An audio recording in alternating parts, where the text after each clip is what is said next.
About the Ancestral Institute. The Ancestral Institute will be a forum in which participants will bring and share ancestral traditional healing practices and examine how these can be incorporated with contemporary mental health psychoanalytical paradigms to work toward achieving a whole person type of treatment for Black and peoples of color, and which will be included in training modules and therapeutic practices, especially for Black and people of color practitioners. What is the Ancestral Institute? The Ancestral Institute emerged as a corollary to DBGM, the parent organization. Knowing that traditionally our elders are a community from whom teachings, wisdom, and experiences are shared, that the Ancestral Institute was created to bring together these community members adept in traditional healing practices and psychological clinicians and educators to fuse or meld traditional healing with contemporary psychoanalytical treatment paradigms. It is intended to form a unique treatment mode or module that is comprehensive and provides for the whole person type of treatment for Black and people of color. This fusion will provide a mental health paradigm that is culturally sensitive, appropriate, and reconnects to a Black person's inherent experiences, their culture, beliefs, music, food, dance, and clothes. Who is this Ancestral Institute for? This Ancestral Institute is intended for Black and people of color communities to identify with their inherent practices, to recognize, realize, understand, and embrace their heritage. It is intended, too, for community members to find a sense of belonging and return to who they were as peoples before the Great Interruption.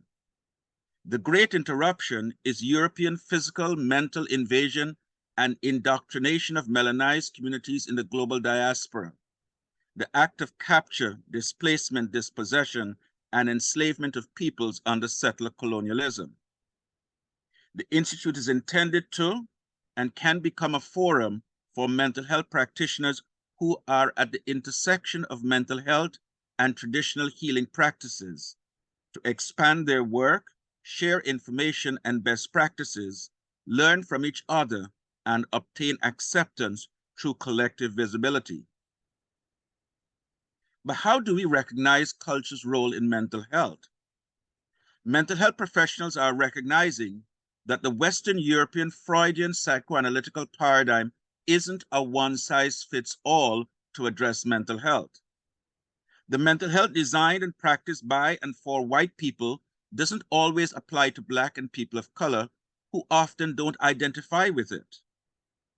To recognize and approach mental health from the perspective of the person's own culture and beliefs, for example, Piblock Talk described by 19th century European Arctic explorers of the Inuit as culture-bound psychosis or culture-bound syndromes, which the DSM-5 classified as a dissociative trance disorder with a distinctive cultural expression, an involuntary state of this disassociation that is found in several cultures around the world.